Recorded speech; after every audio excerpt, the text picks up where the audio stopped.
शिव महापुराण का 21वां अध्याय, कामना भेद से पार्थिव लिंग के पूजन का विधान। ऋषिगण बोले, हे व्यास शिष्य, सूत जी, हे महाभाग, आपको नमस्कार है। हे तात, आपने अच्छी प्रकार से पार्थिवावर्चन की विधि बताई। अब सकाम पूजन में मनोवांछित पदार्थ के अनुसार किसी संख्या में पार्थिव लिंगों के पूजन की विधि है।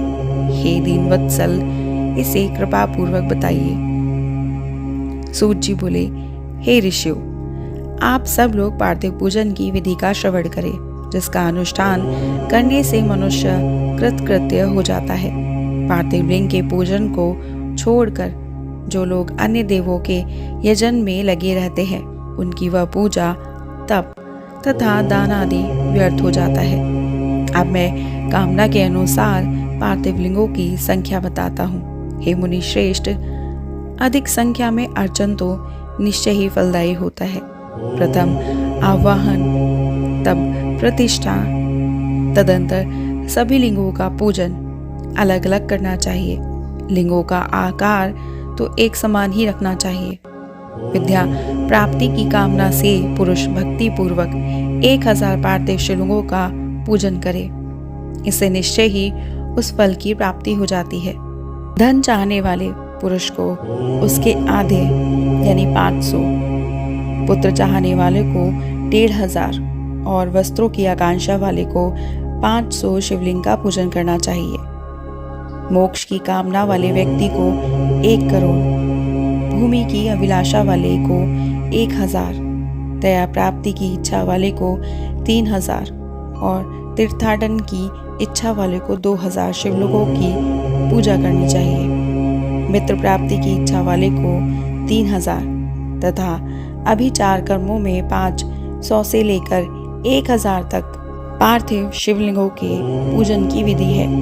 कारागार आदि के बंधन से छुटकारा पाने की इच्छा से 1500 तथा राजभय से मुक्ति की इच्छा से 500 शिवलिंगों का पूजन बुद्धिमानों को जानना चाहिए। चोर आदि के संकट से बचने के लिए 200 और डाकिनी आदि के भय से मुक्ति हेतु 500 पार्थिव शिवलिंगों का पूजन करना चाहिए। हे मुनि श्रेष्ठों, अब मैं नित्य पूजन विधि बताता हूँ, आप लोग सुनिए। एक पार्थिव लिंग का नित्य पूजन पापों का नाश करने वाला और देवलिंगों का पूजन अर्थ की सिद्धि करने वाला बताया गया है। 3 लिंगों का पूजन सभी कामनाओं की सिद्धि का मुख्य हेतु कहा गया है। पूर्व में बताई गई संख्या विधि में भी उत्तरोत्तर संख्या अधिक फलदायिनी होती है। अन्य मुनियों के मत से संख्या का जो अंतर है वो भी मैं बताता हूँ। बुद्धिमान मनुष्य 10,000 पार्थिव शिवलिंग का अर्चन करके महान राजभय से भी मुक्त होकर निर्भय हो जाता है। कारागार आदि से छूटने के लिए 10,000 लिंग का अर्चन करना चाहिए और डाकिनी आदि के भय से छूटने के लिए 7,000 लिंग अर्चन करना चाहिए। पुत्रहीन पुरुष 55,000 लिंगार्चन करे। कन्या संतान की प्राप्ति 10,000 लिंगार्चन से हो जाती है। 10,000 लिंगार्चन से विष्णु आदि देवों के समान ऐश्वर्य प्राप्त हो जाता है। 10 लाख शिवलिंगार्चन से अतुल संपत्ति प्राप्त हो जाती है। जो मनुष्य पृथ्वी पर 1 करोड़ शिवलिंग का अर्चन कर लेता है, वो तो शिवरूप ही हो जाता है। इसमें संदेह नहीं करना चाहिए। पार्थिव पूजन करोड़ों यज्ञों का फल प्रदान करने वाला है, इसलिए सकाम भक्तों के लिए ये भोग और मोक्ष दोनों प्रदान करता है। जिस मनुष्य का समय उस बिना लिंगार्चन के व्यतीत होता है, उस दुराचारी तथा दुष्ट आत्मा व्यक्ति को महान हानि होती है।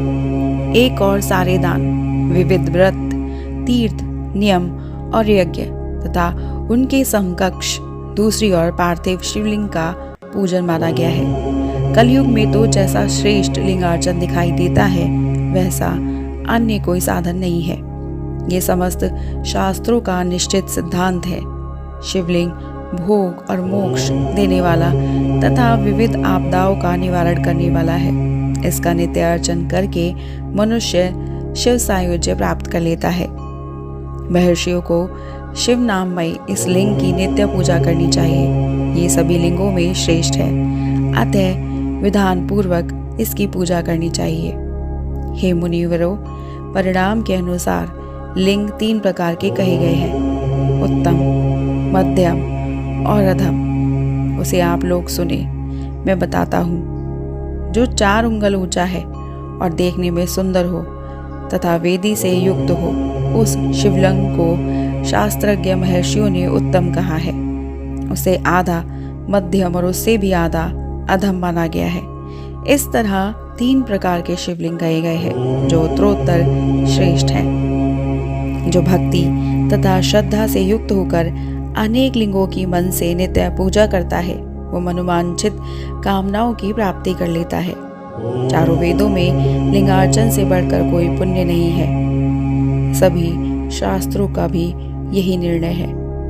विद्वान को चाहिए कि इस समस्त कर्म प्रपंच का त्याग करके परम भक्ति के साथ एकमात्र शिवलिंग का विधिवत पूजन करे। केवल शिवलिंग की पूजा हो जाने पर समग्र चराचर जगत की पूजा हो जाती है। संसार सागर में डूबे हुए लोगों के तरने का अन्य कोई भी साधन नहीं है। अज्ञान रूपी अंधकार से अंधे हुए तथा विषय वासनाओं में आसक्त चित्त वाले लोगों के लिए इस जगत में लिंगार्चन के अतिरिक्त अन्य कोई नौका नहीं है। ब्रह्मा, विष्णु आदि देवता, मुनिगण, यक्ष, राक्षस, गंधर्व, चारण, सिद्धजन, दैत्य, दानव, शेष आदि नाग, गरुड़ आदि पक्षी, प्रजापति, मनु, किन्नर और मानव समस्त अर्थ सिद्धि प्रदान करने वाले शिवलिंग की महान भक्ति से पूजा करके अपने मन में स्थित उन समस्त अभिष्ट कामनाओं को प्राप्त कर चुके हैं। ब्राह्मण, क्षत्रिय, वैश्य, शूद्र अथवा विलोम संस्कार कोई भी क्यों न हो, वो अपने अधिकार के अनुसार वैदिक अथवा तांत्रिक मंत्र से सदा आदर पूर्वक शिवलिंग की पूजा करे। हे ब्राह्मणों, हे महर्षियों, अधिक कहने से क्या लाभ। शिवलिंग का पूजन करने में स्त्रियों का तथा अन्य सब लोगों का अधिकार है। द्विजों के लिए वैदिक पद्धति से ही शिवलिंग की पूजा श्रेष्ठ है, परंतु अन्य लोगों के लिए वैदिक मार्ग से पूजा करने की सम्मति नहीं है। वेदज्ञ द्विजों को वैदिक मार्ग से ही पूजन करना चाहिए, अन्य मार्ग से नहीं। ये भगवान शिव का कथन है। दधीचि, गौतम आदि के शाप से जिनका चित्त दग्ध हो गया है, उन द्विजों की वैदिक कर्म में श्रद्धा नहीं होती। जो मनुष्य वेदों तथा स्मृतियों में ही कहे हुए सत्कर्मों की अवहेलना करके दूसरे कर्म को करने लगता है, उसका मनोरथ कभी सफल नहीं होता। इस प्रकार विधि पूर्वक भगवान शंकर का नवेघांत पूजन करके उनकी त्रिभुवनमयी 8 मूर्तियों का भी वही पूजन करें। पृथ्वी, जल, अग्नि, वायु, आकाश, सूर्य, चंद्रमा तथा यजमान, ये भगवान शंकर की 8 मूर्तियां कही गई हैं। इन मूर्तियों के साथ साथ शर्व, भव, रुद्र, उग्र, भीम, ईश्वर, महादेव तथा पशुपति, इन नामों की भी अर्चना करें। तदंतर चंदन, अक्षत और बिलपत्र लेकर वह ईशान आदि के क्रम से भगवान शिव के परिवार का उत्तम भक्ति भाव से पूजन करें। ईशान, नंदी, चंड, महाकाल, भृंगी, वृष, स्कंद, कपिलीश्वर, सोम तथा शुक्र, ये 10 शिव के परिवार हैं जो क्रमशः ईशान आदि 10 दिशाओं में पूजनीय है। तत्पश्चात भगवान शिव के समक्ष वीरभद्र का और पीछे कीर्तिमुख का पूजन करके विधि पूर्वक 11 रुद्रों का पूजन करें। इसके बाद पंचाक्षर मंत्र का जप करके शतरुद्रीय का पाठ तथा नाना प्रकार की स्तुतियों का पूजन, शिव पंचांग का पाठ करें। तत्पश्चात परिक्रमा और नमस्कार करके शिवलिंग का विसर्जन करें। इस प्रकार मेरे शिव पूजन की संपूर्ण विधि का आदरपूर्वक वर्णन किया। रात्रि में देव कार्यों को सदा उत्तराभिमुख होकर ही करना चाहिए। इसी प्रकार शिव पूजन भी पवित्र भाव से सदा उत्तराभिमुख होकर ही करना उचित है। जहाँ शिवलिंग स्थापित हो उसे पूर्व दिशा का आश्रय लेकर बैठना या खड़ा होना नहीं चाहिए, क्योंकि वो दिशा भगवान शिव के आगे या सामने पड़ती है। इष्ट देव का सामना रोकना ठीक नहीं है। शिवलिंग से उत्तर दिशा में भी ना बैठे, क्योंकि उधर भगवान शंकर का वामांग है, जिसमें शक्ति स्वरूपा देवी उमा विराजमान है। पूजक को शिवलिंग में पश्चिम दिशा में भी नहीं बैठना चाहिए, क्योंकि वो आराध्य देव का पृष्ठभाग है। पीछे की ओर से पूजा करना उचित नहीं है। अतः अवशिष्ट दक्षिण दिशा ही ग्रह है, उसी का आश्रय लेना चाहिए। तात्पर्य ये है कि शिवलिंग से दक्षिण दिशा में उत्तराभिमुख होकर बैठे और पूजा करें। विद्वान पुरुषों को चाहिए कि वो बिना भस्म का त्रिपुंड लगाए, बिना रुद्राक्ष की माला धारण किए तथा बिल्वपत्र का बिना संग्रह किए भगवान शंकर की पूजा ना करें। हे मुनिवरों, शिव पूजन आरंभ करते समय यदि भस्म ना मिले तो मिट्टी से ही ललाट में त्रिपुंड अवश्य कर लेना चाहिए। इस प्रकार श्री शिव महापुराण के अंतर्गत प्रथम विद्वेश्वर संहिता के साध्य साधन खंड में पार्थिव पूजन वर्णन नामक 21वां अध्याय पूर्ण हुआ।